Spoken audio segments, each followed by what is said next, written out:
जगह से निकाल दिया और उसे उसका राज्य फिर से उसे वापस कर दिया। हे भाई और बहनों, हमारा परमेश्वर दयालु परमेश्वर है, दयालु पिता है।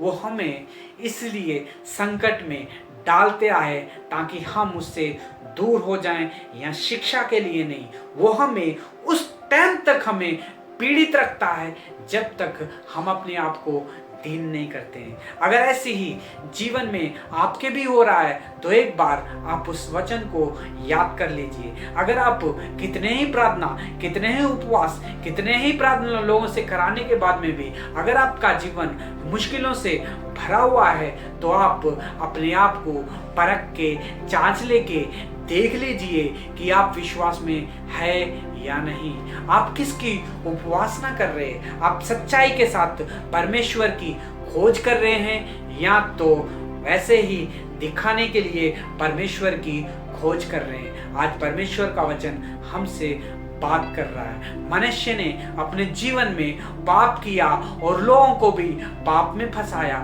और जब उसे पकड़ के लेके जाया गया, उसे बेड़ियों में जकड़ दिया गया, तब उसने अपने आप को दीन किया। तब परमेश्वर ने उसके प्रार्थना को सुना और उसे बचाया और उसका राज्य फिर से उसको वापस कर दिया। और उसने सारे लोगों को आने के बाद में आज्ञा दी कि सारे के सारे लोग यहोवा की ही उपासना करें। लेकिन कई लोग ऐसे थे जो कि ठीक हो चुके थे, जो कि पूरे के पूरे लवलीन ऐसे उन देवी देवताओं के पीछे चले गए थे कि जो के फिर से कभी भी परमेश्वर के पास नहीं आ पाए। उसका एक गलत कदम, एक गलत काम उसने जो किया, उसको सारे के सारे इस्राएलियों को और यहूदियों को और परमेश्वर के लोगों को भुगतना पड़ा। हे भाई और बहनों, हमारा जीवन कैसा है? हमारे जीवन में जब हम चल रहे हैं तो हम किसकी उपासना कर रहे हैं? सच्चाई के साथ परमेश्वर की उपासना कर रहे हैं, या उपासना करने के बाद में भी, सच्चाई को जानने के बाद में भी फिर से हम पीछे की ओर उन्हीं लोगों की तरफ, उन्हीं कामों की तरफ कर रहे हैं जो कि परमेश्वर की दृष्टि में पाप हैं, बुरे हैं। हे भाई और बहनों, आपका और मेरा जीवन कैसा है और हम लोग कैसे जी रहे हैं? परमेश्वर ने मनुष्य को शिक्षा दी, बबलोन के राजा के हवाले कर दिया। कब तक वो बबलोन के राजा के हाथ में रहा? जब तक वो खुद अपने आप को दीन नहीं कर दिया।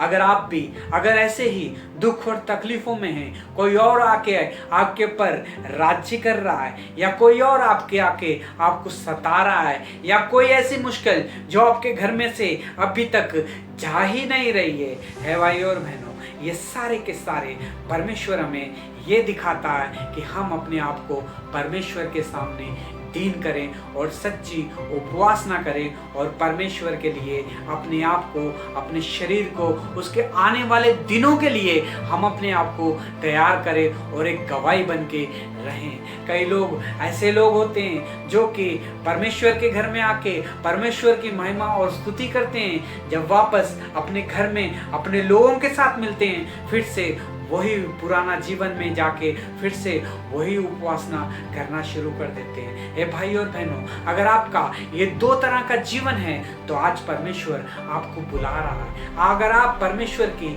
बातों को सुन के, उसके वचन को सुन के, ग्रहण करके आज अपने जीवन को परमेश्वर को सच्चाई मन से देते हो तो परमेश्वर आपके साथ है। अगर आप दो तरह का जीवन जीनोगे, अगर मैं यहाँ पे परमेश्वर के घर में जाके उसकी उपासना करूंगा, फिर अपने घर में जाके फिर से मैं एक और उपासना करूंगा, तो परमेश्वर आपको ऊपर से देख रहा है।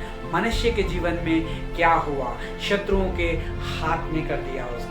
आप भी अपने जीवन को शत्रुओं के हाथ से पढ़ने से पहले ही परमेश्वर हमें प्यार से इस वचन से हमसे बात कर रहा है मेरे बेटा, है मेरी बेटी, लोगों से मत डर, मेरे ऊपर भरोसा रख, मैं तेरे साथ हूँ और तुझे कुछ भी कमी घटी नहीं होने दूंगा, क्योंकि अगर तू मेरे ऊपर विश्वास रखेगा तो आने वाले सारे दिनों में मैं भी तेरे साथ रहूंगा। अगर तू लोगों को दिखाने के लिए, अपने आप को, अपने घर वालों को दिखाने के लिए, अपने घर वालों के लिए जीने के लिए, अपने दोस्तों के लिए जीने के लिए मुझे भी तो दूर रखेगा, तो आने वाले दिनों में जब परमेश्वर के सामने न्याय का दिन होगा तब मैं भी तुझे कहूंगा कि तू कौन है, मैं नहीं जानता। अगर परमेश्वर आपसे इस वचन